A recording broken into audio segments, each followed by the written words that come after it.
All right, welcome back, everyone. I'm here with Ryan. Today we're going to be discussing AI once again. We actually discussed this in our pilot episode, which I believe was in November. And obviously, this is a developing story all the time. There's a lot to talk about. But I guess first off, Ryan, looking back on what we discussed in November, what you remember of it, how do you think that's worked out as far as where we said this was going, what to expect? I think we've been vindicated so far. The hype cycle continues. The same faces at the helm. The original OpenAI group are still quarreling. Elon Musk is going at it with Sam Altman on X, and OpenAI is under severe pressure. But I guess we'll get into the numbers of it as far as we can work out, because there's a huge amount of obfuscation in this market. But the build out is absolutely remarkable. The numbers that are being talked about, the demands that is being calculated based on labor displacement. It's being pitched as a battle for global supremacy between America and China, particularly, and a new economic paradigm, which Musk at least is saying will be work free and abundant. So yeah, let's get into it, I guess. Yeah, the numbers are staggering. We went over some of them the last time we spoke. I mean, 650 billion is the number, 630 billion thereabouts of capex that's just going to be spent by 4 companies on AI this year: Amazon, Microsoft, Alphabet, Meta. And obviously these numbers, they just keep blowing up. They're in unbelievable territory. But there's no sign of it slowing down, and there's definitely more of a sense now of people recognizing that this is some kind of bubble. But I guess the question is, how does that come to an end? Because I think a lot of people have a sense, okay, it's a bubble to a degree, but there is a worthwhile product there. Something will come of it, some kind of productivity gains. We just don't know how that will manifest or where the money needs to go to benefit from that. But also, last time we discussed this, we talked about China, which sometimes doesn't get talked about so much in these discussions. And you were kind of bullish on Chinese manufacturing and China's potential to catch up. And that's suddenly something that's coming to the fore now. There was a couple of models released in the last couple of weeks from China that, again, has caused alarm in Silicon Valley because they're so close to the top models being put out by Anthropic, OpenAI. And the head of strategy for OpenAI actually had an interesting post I think he made on X, where he warned that these open source models being put out by the Chinese, that this was going to lead to an era of AI communism, I think he called it. And he was basically warning people of this terrible potential future where you can just access AI models for free. I'm not sure why he thought that would be such a terrifying prospect to people, that you would be able to access these models for free, rather than the brilliant liberal capitalist future of paying a subscription to Scam Altman to access the same tech. But apparently this to him is a dangerous specter of AI communism. Interestingly enough, I think David Sachs, who's the AI advisor to the US government, actually pushed back on that and warned about regulatory captures. So there's some interesting dynamics happening there as far as how these tech companies now are actually going to have to deal with this threat that you warned about, of China coming in and eating their lunch, and it's suddenly starting to look more realistic. Yeah, I mean, let's go back to the beginning of AI. 2015, OpenAI is born. It's a collaboration between the likes of Elon Musk, Sam Altman, a bunch of other tech nerds, mathematicians, whatever. 2019, that project, which was meant to benefit all humanity, open source AI for all, becomes a private company because they realized that to scale this up into something brilliant, something resembling a brain, is going to require a lot of computing power. And then along comes NVIDIA, who historically were just a company that provided graphics cards for gamers like me when I was a teenager, and then became a Bitcoin mining company, or Bitcoin mining compute provider. The tech optimists of AI decided that they could do brilliant things with GPUs. And that's when the kind of American rent-seeking model was born, that they were going to, create all these data centers, create these huge clusters of compute, and then they were going to sell it back to consumers, enterprises, after they've scraped all of Western civilization by training their models on Reddit and, every document, every PDF on the internet. Because Reddit was the pinnacle of Western civilization. I mean, to be fair to them, they have... here's an example. Anthropic, they were actually scared of copyright infringement for all the sources they effectively stole. So they used their seed capital to buy millions of physical books, tore them apart by removing the bindings and copying every page. So they have a phenomenal database of real-world books. But I think AI is bundled together in this kind of very vague tech optimism. And I think we should separate the kind of processes that are actually going on here. So you've got the LLM, which is basically predicting the next word, and it happens to be great for coding. So you've got these two frontier labs, OpenAI and the spin-off of OpenAI, because Altman and Amadei fell out, Anthropic. And Anthropic is the market leader in coding. They have basically taken the software development world by storm. I think pretty much everyone's using them. I should point out, actually, since we last spoke, I was banned by Claude AI. Really? I don't know if I told you this. I guess not. Yeah. So I'd only used Claude a couple of times. Wasn't really feeling ChatGPT, but so I decided to test out everyone is talking about how great Claude is compared to ChatGPT. So I bought the premium subscription, immediately banned. And I got an email from Claude saying that their algorithm had, I forget how they worded it. It was signals. That was it. That its algorithm had generated signals associated with me as a user, and on the basis of this, decided that I may be in violation of their terms, or I shouldn't be using their product, and banned me. And then sent it to review. Human reviewed it, and yes, I'm banned. So that was the extent of the explanation I was got. Is there are signals associated with you as a user that means you can't use Claude AI. So I haven't been able to experience any of the Anthropic models. But there's your future. I guess I'll be cheering on for the Chinese open models. I guess that's what we're facing. You're banned from vibe coding now. If that was interest of yours. So where to go next? Anthropic is brilliant at coding. Every developer's using. But Anthropic does seem like the most liberal of all these companies in terms of most of the other tech companies seem pretty amoral. But wasn't Anthropic's kind of modus operandi when they started out is like, we're going to be ethical AI? Wasn't that kind of the? Well, yeah, they said that, but I just think it's PR. No, but I think maybe their idea of ethics is I saw Dries posted something that he was asking what the different types of hate speech laws are in Europe, and Claude wouldn't tell him, it bans me. So I think their idea of ethics is, open society leftism. I mean, I basically think they're all in it together. They have a PR mantra, and then in reality, they're juicing their own stock so they can cash out. So Amadei at Davos earlier in the year, he basically announced that 20% of the workforce was going to be unemployed in a couple of years. And then he announced Mythos and said, this is so good. Everyone's going to have their cybersecurity compromised, and this could bring down the world economy. So he's fallen out with Department of Defense. Like the American government basically hate him. They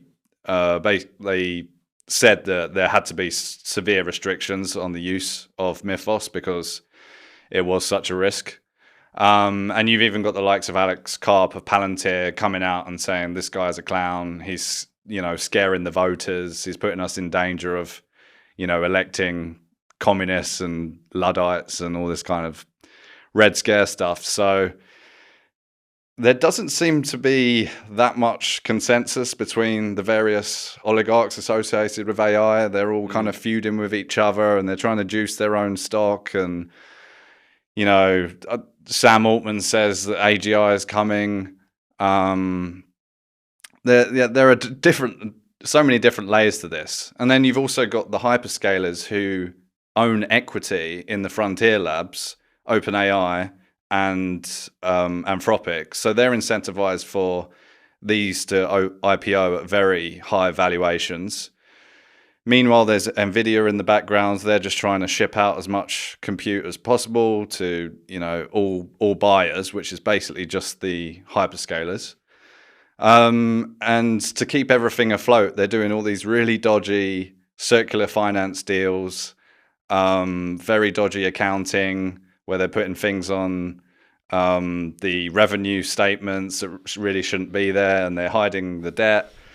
And so much is obfuscated. But if you look at the raw numbers and what these companies are saying, they're basically selling compute at a loss. Anthropic and OpenAI are selling at a loss. And, you've got all these stories of enterprises token maxing. They're trying to get productivity out of their workers. They end up spending too much. They cancel it. That happened at Uber. And they're having to go through so many rounds of raising new capital. OpenAI has, raised capital from Masayoshi Son to the tune of about $65 billion. His last investment was WeWork, lost about $16 billion on that. So I wouldn't say he's a very good investor himself. And now the hyperscalers are juicing the whole cycle. There are plans for huge amounts of data centers all across America, 100 plus gigawatts. They've already broken ground on 20. And the kind of predictions they're making are, quite phenomenal. Yeah, 150 gigawatts in just proposed new data centers across the US. One of the limitations on this is the compute. But one of the limitations as well is just what is the actual limit of an LLM as far as intelligence. And this is kind of a lot of what I discussed when we covered this topic last, is the way people misunderstand intelligence, the embodied nature of intelligence, and not kind of accepting that LLM is just basically an advanced predictive text model that can't jump into what is, genuine learning. I think since then, though, I think there are people in the field that are kind of putting this out there of, the AGI thing has been very overhyped, and it often comes with, this can give us great productivity gains, and it can be very useful in specific fields like coding directed by humans. But a lot of this kind of sci-fi AGI hype, where Elon was saying artificial general intelligence was just around the corner for years. I think you see some more mature voices kind of dampening that. Jan LeCun, who's the head of AI development at Facebook, says, look, LLMs are not going to develop AGI. They are very useful in a certain limited way, but we have kind of reached the limits of this paradigm. Like, if there's going to be another leap in AI, it's going to be from some kind of model that isn't just an LLM. And I think that's clear. We're obviously in this race of new AI models coming out all the time, and some of the releases have been pretty impressive, but it is kind of, it's a more advanced version of the same thing. And a lot of the core problems that were there with LLMs are still there. These models still hallucinate. You still can't rely on it unsupervised for serious work, right? It really is still basically a guide, because it does make mistakes. It still hallucinates. They haven't been able to solve that. There's increasingly a problem of AI creating this ecosystem of unsourced or badly sourced and just fake material. Some people have been documenting this, that a YouTuber uses AI, it throws him out a fake statistic or a fake scientific fact. He puts it in his YouTube video. The YouTube video gets 1 million views. That then becomes a source on this maybe niche topic that other LLMs use. People post it on Reddit. And then it kind of enters into this ecosystem of knowledge within the AI. Sometimes you have, one AI is cited in Grokpedia. We're not really sure where Grokpedia is getting the information from. That itself is LLM generated. So you're running into limits with these LLMs where they can't really self-correct. It's still very much human guided. And there's been all sorts of hype about, these are learning in new ways that we hadn't expected, and that we're moving into this new kind of paradigm where they learn in ways similar to neural networks, and it's not just the standard token prediction.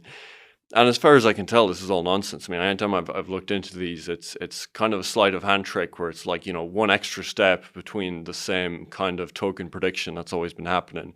So it seems like we're kind of trapped in this paradigm where they're going to add more compute and it may look somewhat more impressive. But as far as breaking into that next step where it gives you something like, scientific discoveries, which we still don't get from these LLMs, again, they're helpful. They replace jobs and work when you kind of know what the parameters are, and it can do it using existing material that's out there and put it together. But as far as any kind of intelligence breakthroughs, that they're going to be providing incredible medical discoveries or things that are really just going to advance capitalism, like Musk says, and make us all post-scarcity. I mean, it's just not there in this LLM paradigm. And, someone like Jan LeCun acknowledges that, and he kind of says it with the suggestion that something is going to come after it that's going to be the real deal. But, I'm not sure. I'm not sure that there's just this bridge. Everyone is assuming that LLM gets so complicated, and then we get this kind of self-sufficient compound general intelligence. Well, I can't even get my Gemini to make a basic meme, and it hallucinates all the time. So I have to be quite careful about the sourcing. But let's talk about another of the big power brokers of AI, Demis Hassabis of Google DeepMind. He was talking about AGI as, this brilliant, something that's equal to human intelligence. That's now the new definition. The previous cope was there's going to be recursive learning. It's going to become super intelligent and be able to solve anything. That's now been dialed back down to, AGI means human level intelligence across a number of domains, exactly as a intelligent person. I might correct you a little bit there.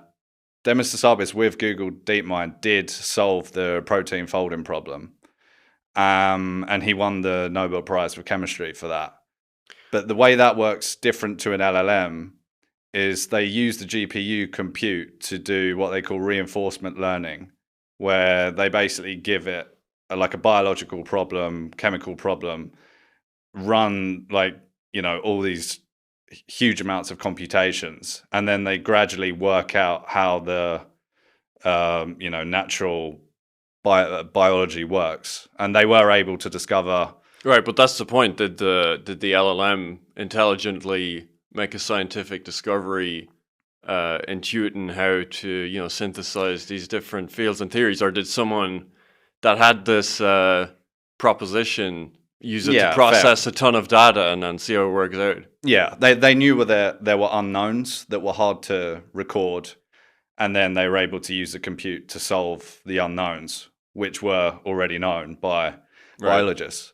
But Hassabis is now talking about the use cases being things like automated labs, and we're going to use AI to, solve scientific problems.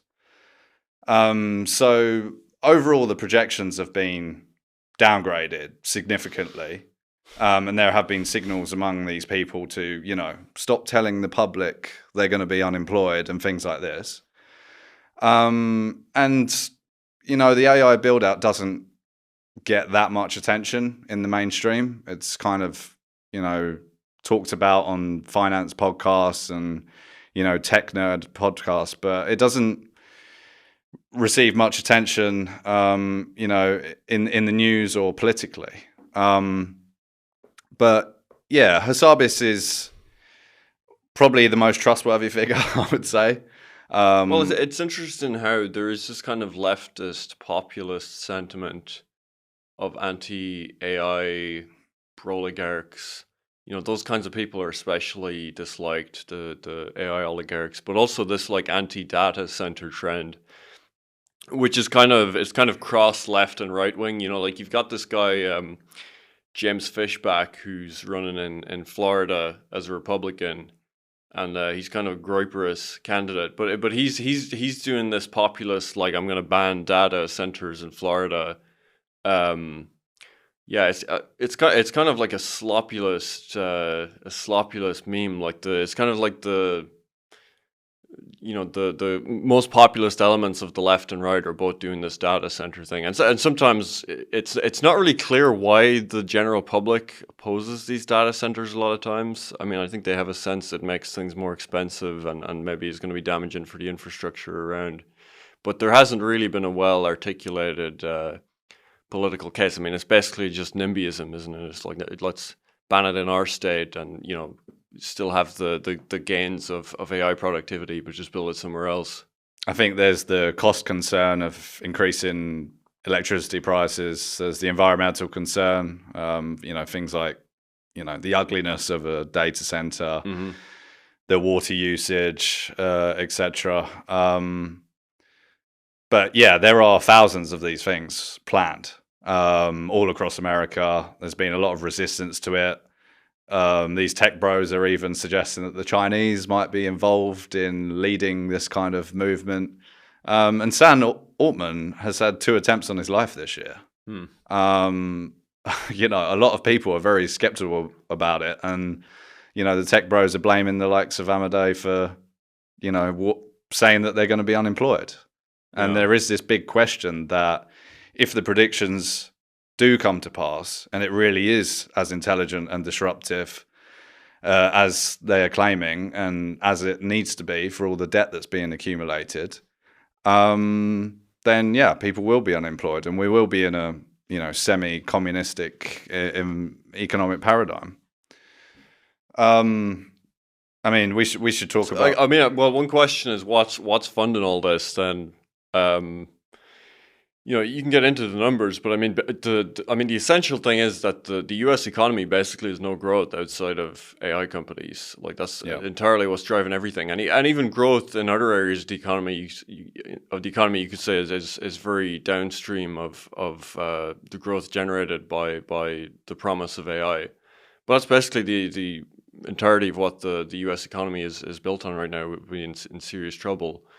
But there's certain signs that investors are getting a little bit concerned about how deep they are in this. And the AI companies have used all sorts of interesting accounting tricks to kind of hide how deep their spending is. But I think currently the number is that they're spending 1.4 trillion this year in all sorts of expenditure, and the revenue is less than half that. So I guess at this point, if we are looking at a serious correction that is at some point going to come somehow, who is initially going to bear the brunt of that? Like, where is the majority of this funding coming from? Well, there's different types of funding. So the hyperscalers, the big tech companies, they've basically issued a lot of debt. Google recently did an equity raise, which implies that they don't think their stock is particularly good value. They raised $85 billion with that. So yeah, they've created all these bonds, equity raises, other people talking about equity raises. OpenAI got funding from Masayoshi Son. Anthropic got funding from Amazon. Microsoft has seed funding in OpenAI. And then Google also has interest in the Frontier Labs. So that's kind of mostly for purchasing compute. But there are also these other vehicles which are off balance sheet called SPV, special purpose vehicles. And these are mainly funding the data center build out. And that, usually involves a minority stake by a hyperscaler, around 20%, but then they keep the debt obligations off their balance sheet. And it's basically private credit that is providing all the additional funding. So basically American boomers. There are also Japanese banks like Mitsubishi, also funding a lot of this. And the scale of the build out is remarkable. They're talking about $10 trillion by 2030. And that implies needing to be taking $2 trillion revenue or $1.5 trillion revenue by that time. And it's not clear where the demand is coming from. I mean, just two examples from the current day. SpaceX bought a load of compute power. They don't have a use for it and sold it to Anthropic. Meta, same thing. They bought a load of compute, sold it to Anthropic. So OpenAI and Anthropic are the only ones buying the compute power that's already been built. They're selling their tokens at a loss. Their revenues aren't particularly impressive. Well, we don't know exactly how much Anthropic is really making because, again, there's clever accounting there. And the likes of Amazon, who are one of their... Do we know how... It seems like it's hard to get numbers on what any of these companies exactly are making and losing on AI. Because a lot of time, you know, Alphabet and Amazon and so on, it's not like very neatly parceled out. It's not clear for the hyperscalers at all. But, okay, let's take OpenAI. 13 billion revenue last year, predicted 25 billion this year. But they lost 22 billion last year. And 5 billion of that was marketing. Like TV adverts trying to get people to pay for ChatGPT. But, you know, the demand... I believe I've seen a projection that they need to have 100 billion in revenue by the end of this decade. Oh, I would have thought more. Because we discussed before that Altman's predicting a break even in 2030. And they're talking about spending like 78 billion in 29 or 30. Yeah. So these numbers are 100 billion was the number I saw, and then there are projections that they, you know, won't be doing 10% of that. So, and we don't know how much this revenue is real because the hyperscalers that have equity in them are juicing the numbers. Amazon burnt through a huge amount of tokens because they're a stakeholder in Anthropic. So it makes sense to juice the valuation. Same thing with holders in SpaceX. Google being one of them, I believe. You know, they want people to believe in the fantasy so that their own, you know, equity is, they can dump it on the market, you know, in a year's time when those shares are unlocked. I mean, let's talk about SpaceX. 5% of the float was IPO'd, $2 trillion valuation, got squeezed up, mainly options buyers, up to $3 trillion. This company lost $6 billion last year, and it's being valued at the same price as you know, a legacy company like Amazon, which, you know, controls logistics all over the Western world, is involved in you know, web services, and has all this infrastructure. And, you know, SpaceX, these satellites fall out of the sky after 5 years because they're in such low orbit. The Starlink business is only going to make sense if Starship works and they can take tons of these satellites up at the same time. So there are so many doubts over whether the numbers are going to add up. It's all the can being kicked down the road, and a lot of...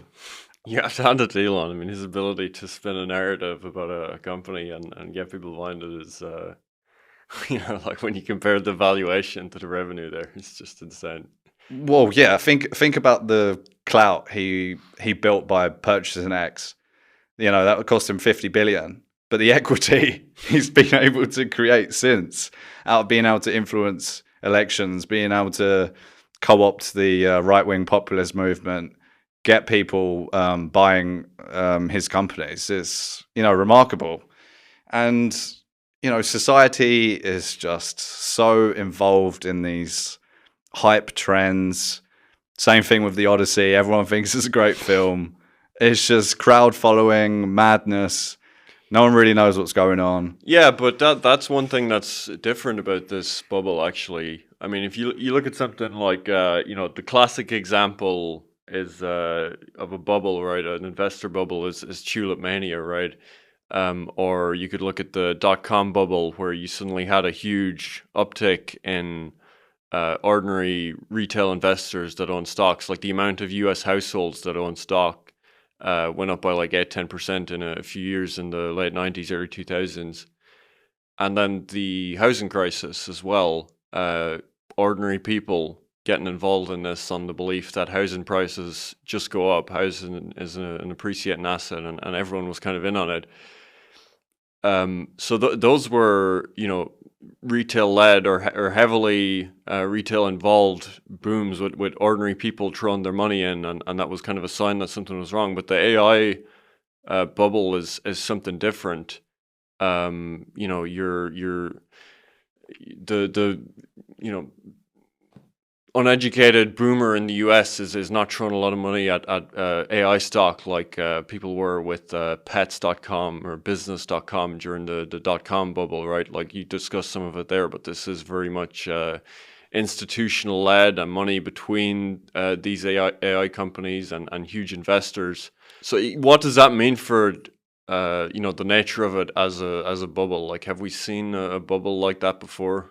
Because there isn't even really an entry point for a lot of people that wanted to invest in this. Like, if you were super bullish on AI, I mean, you can't invest publicly in OpenAI or Anthropic. So what would you be doing? It would be secondary things, like you'd be buying Microsoft stock because they use OpenAI heavily, and I guess Amazon stock and so on, but Tesla. But you can't really directly buy or short AI itself, right? Well, yeah, that's the thing. It's it's had these seed rounds. Early investors have bought the equity, but now Anthropic, OpenAI are lining up IPOs. So Anthropic are expected to float later this year over $1 trillion. OpenAI are pushed back to next year, also over $1 trillion. And I think normal investors, boomers with assets, are going to get left holding the bag. All these billionaires are going to cash out. And if you are invested in a tracker like NASDAQ, you're going to be owning SpaceX, and you're going to be owning all the hyperscalers at rich valuations. And even worse, if the demand isn't there and you put a load of your family wealth into these special purpose vehicles, you were the creditor for the data center build out, again, you're going to lose all your money. And this has been built up so big, and the projections are so large, it really has to work in a phenomenal way to even get a return on capital. And that's probably a good place to bring China in, because China has a very different model. It's not rent seeking. They are engineering with much less compute available, and they're producing models that are 95% as good for a tenth or less of the price. Yeah, well, talking about how are these companies actually going to make money? I mean, I think discussed this in the previous show we did, but Sam Altman told investors or people that were interested in OpenAI that the plan was to build super intelligence and then ask it to make money. Like that's the kind of promises you're getting. But I mean, essentially, the hope is that they can just make a ton of money on subscriptions. And there has been there's a constant increase in people buying subscriptions to AI. But obviously, to get to the numbers they're talking into the hundreds of billions just in subscriptions, and do like a multiple X of Netflix subscriptions, I mean, that is a huge adoption rate. And to do that, while there are all these AI models out there, you have to have a huge advantage, right? I mean, what average person is paying X number of dollars per month for ChatGPT if they can get a free model that's 90% of the way there? So, the whole thing was contingent on these handful of US AI companies having this huge kind of frontier advantage over anyone that attempted to open source this or do it elsewhere. with the support of the US government and the huge data center build out and the technological advantage and so on. But yeah, like you said, these companies now are 95% the way there. With the recent releases, I've seen they have all sorts of ways of estimating, where these models are in terms of intelligence. But they said, until these recent releases, the best Chinese AI models were about 6 months off the top performing US models. And with the recent releases, they think there's, negligible, a few weeks difference. So, like looking ahead to 2030, how are they going to, as I talked about earlier, the LLMs are kind of at the limit of their cycle of what this paradigm can produce. And now beyond that, it's just more compute, more data. How are they going to make a further leap that would justify creating those huge amounts of subscriptions that they need? I mean, I just don't see it. And even with the business adoption, what you're actually seeing, again, a lot of this was just contingent on there'll be one or two big companies that have the best model, and then everyone is going to flock to them and pay the subscriptions. But the way it's being rolled out with businesses is a bit different, where they're taking this kind of this kind of like cafeteria approach where they take a bit from every model. Like I saw Pinterest achieved huge advances where it used this kind of hybrid model, or it used some things like OpenAI for certain aspects, but then it actually took one of the Chinese open source models and used that for most of it, tweaked a little bit for its own company. And so it was this kind of hybrid of Chinese open source models and then some of the private US models. But it seems like that increasingly is the direction things are going. And if you look at actually startups in the US, I think many, if not the majority of them now, are actually being run on these Chinese open source models. So already the adoption is there. This was maybe more abstract when we talked about this almost a year ago. But now, like, they're becoming serious players in the market, and not just worldwide, but actually in the US, where you would think Anthropic and OpenAI would still have an enormous advantage. Well, they were talking about huge adoption of chatbots. That hasn't really come to pass. Now the new cope is agentic AI. You're going to have agents doing all your daily tasks for you, and everyone's going to pay $50, $100 a month, and they're going to reduce their workload and stress and all this stuff. I just don't think that's reality. They're losing, so much money on the tokens they're providing at the moment. And I think it's just new cope. In terms of Chinese AI, yes, American companies are adopting it because it's a lot cheaper and open source. So examples there, Airbnb and Pinterest, a company I'm invested in and I think is rather a good investment. Are you supposed to add some, this is not investment advice that people always do? I don't know what the rule is. Not investment advice. I think is that some US rule? I never really understood why that's a rule anyway. I think you just can't go and, you don't tell people to buy it because it's going to go up, but you can say, I own this stock because, So yeah, Andreessen Horowitz, earlier in the year, they reported that over 80% of AI startups pitching to them were using Chinese models. Again, presumably because of cost.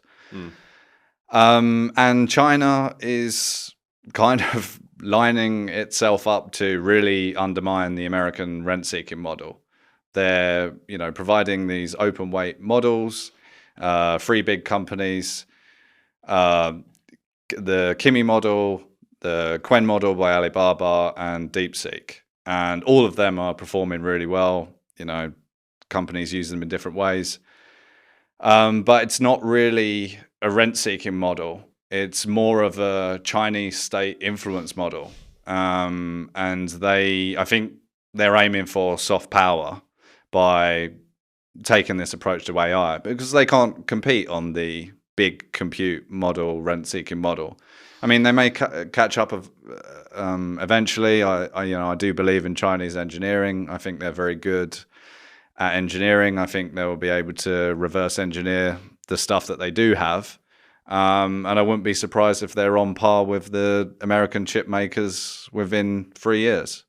But there have been reports recently that the Trump administration is looking at more serious regulations to try and stop these Chinese models coming into the market and disrupting the US system. And I think based on what we know about this Trump administration, I mean, that would seem likely, I would say, the kind of like haphazard kind of economic nationalism Trump has pursued, where he'll just wake up and throw on a bunch of tariffs or ban trade with a country or something. I mean, it seems very likely with all they have invested in AI, they're not just going to allow this to continue. So I think they will try and respond to it some way. But then the question is, what can they even do? Because it's one thing to say, okay, TikTok is processing people's data in China. It's Chinese owned. We're going to just take control of TikTok and give it to Larry Ellison. But this is something different because these are open source models, right? It's not like, it's not like Pinterest is using this Chinese company and sending people's data there or whatever.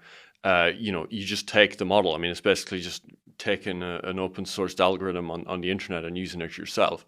So how do you even regulate that? That seems like a nightmare, especially when they're already released. And then if you were to say, okay, well, future models, we're not going to let them be open sourced and enter the US market. I mean, I don't see how you could possibly enforce that. So it seems like they're in a pretty difficult position there. I mean, I'm not sure of the technicalities, how difficult it would be to enforce such a ban, but I do think they'll be forced into that position because if the American AI bubble crashes completely, I mean, that's just monumental for the world economy.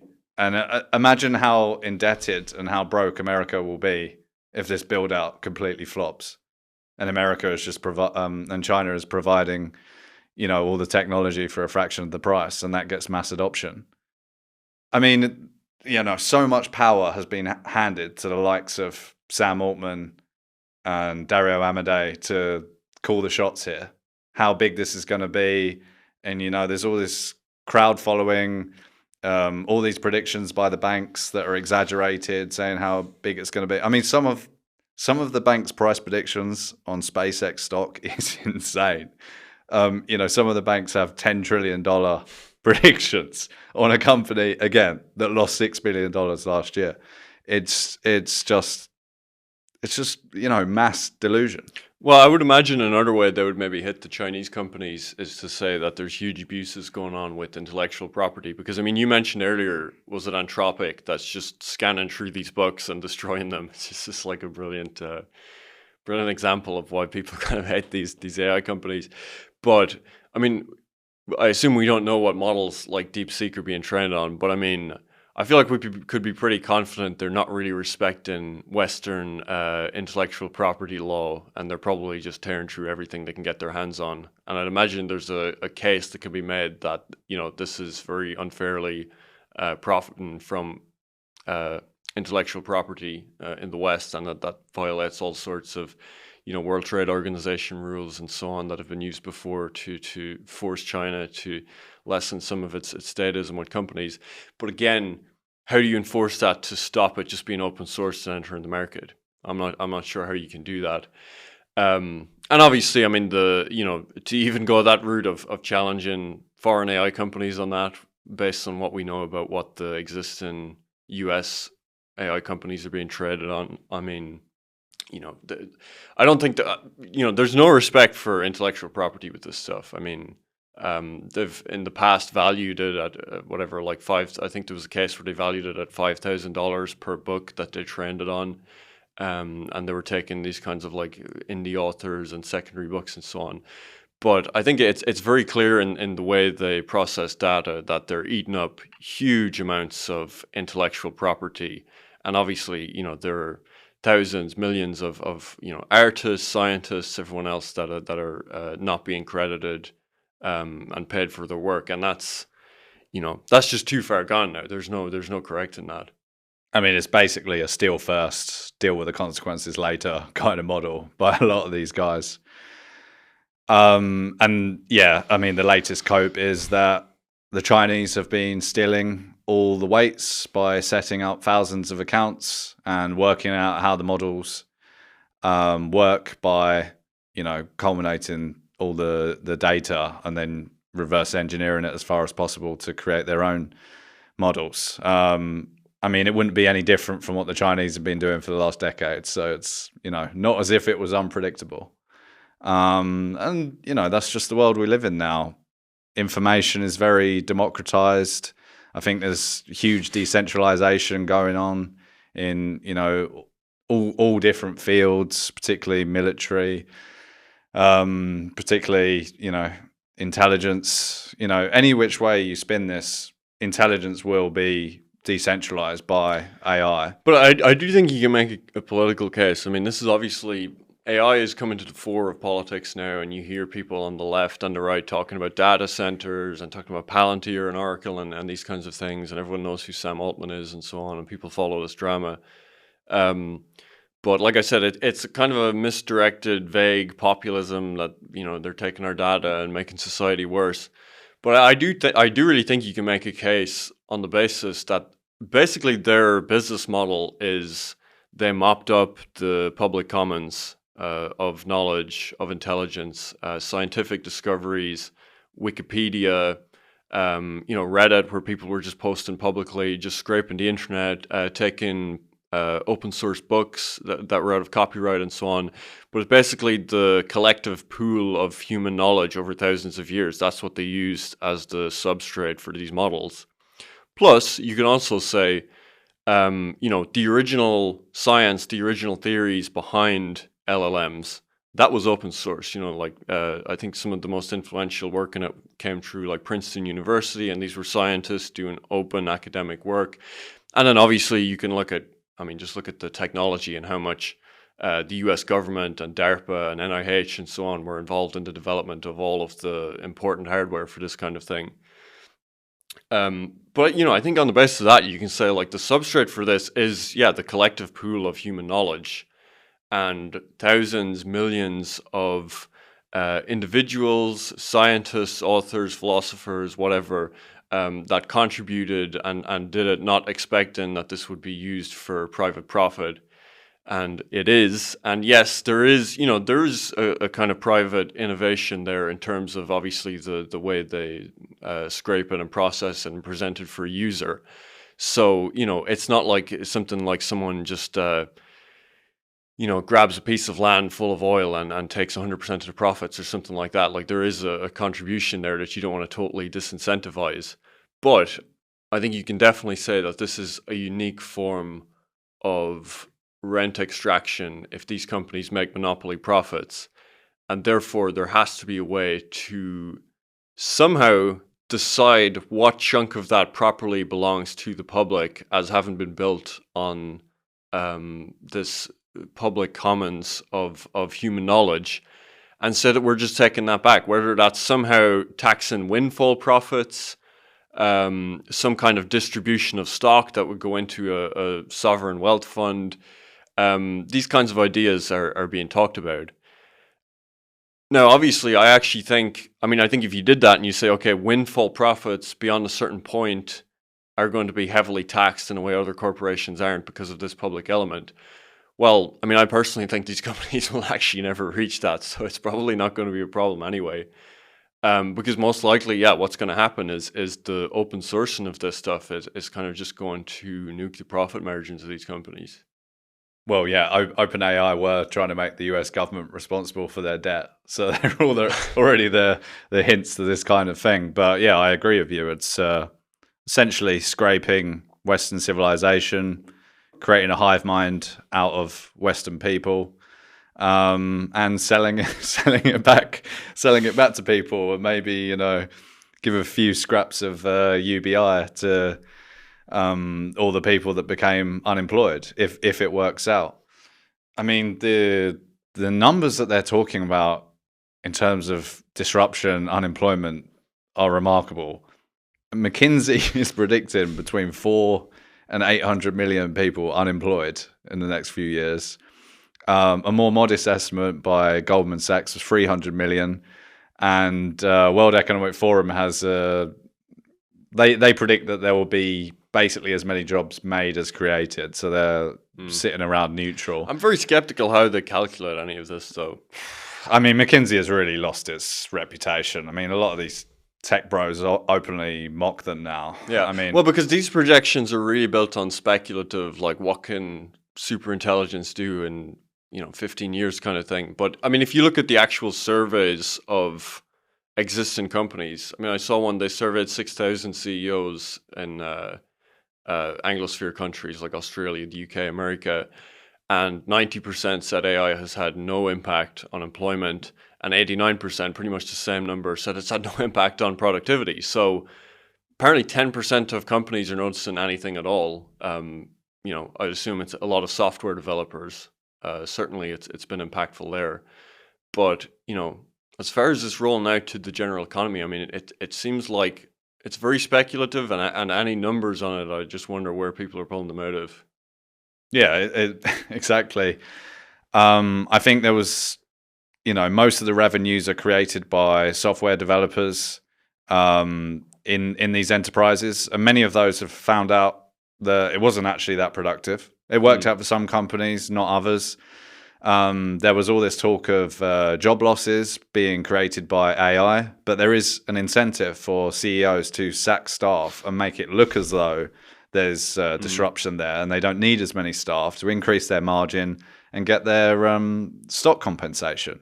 This is what capitalism does. It creates all these incentives that don't serve the collective whole. Everyone's out for themselves. Everyone's juicing, their own book.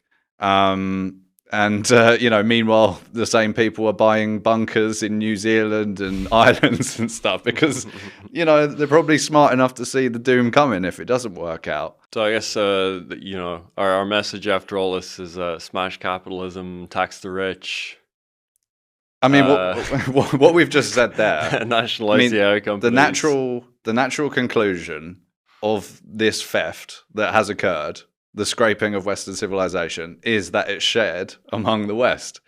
And I think, these people, the likes of Thiel, the likes of Karp, they know that the people out there are not having a very good time of things. They know that they feel they're being completely robbed of, in many cases, their birthright. They're living, paycheck to paycheck. I mean, so much of US spending is just the top 10%, and everyone else is living paycheck to paycheck. Loads of people don't have medical insurance, and people like Mamdani breaking through, Green Party in the UK. There is a very leftist communist vibe starting to emerge, and these incredibly rich people are looking at it and saying, okay, Sam Altman says, oh, maybe we could give 5% equity to the US government. Amadei says, oh, maybe we'll have an AI tax just to give some of these profits back to the people. But it's a question that will have to be reckoned with if it does work out. If it doesn't work out, then boomers and Japanese banks and Son are going to lose a lot of money. Everyone that's got an index for the S&P 500 or NASDAQ particularly exposed are, going to get wrecked. I could see 50% plus drawdowns in the next 2-3 years on these indexes because they're already very the earnings ratios aren't particularly good. I mean, I'm not a particular fan of him, but Warren Buffett is like nearly 100% cash at the moment. I think he's got like some Google, a few other bits and pieces, but when legendary investors like that are sitting in cash, you should be thinking about it. All right, well, I guess we can wrap up there. It's our second show on AI. So far, I think the projection from the original episode was pretty good as far as the Chinese AI becoming the other big character in this. Maybe the next one we do on this will be after the bubble pops, and we can look back on these predictions. There'll be a lot to discuss then. Yeah, it could be apocalyptic, and we'll be streaming from the bunker somewhere. We'll be streaming to analog radio or something. Yeah. All right. That's it for now, everyone. Take care.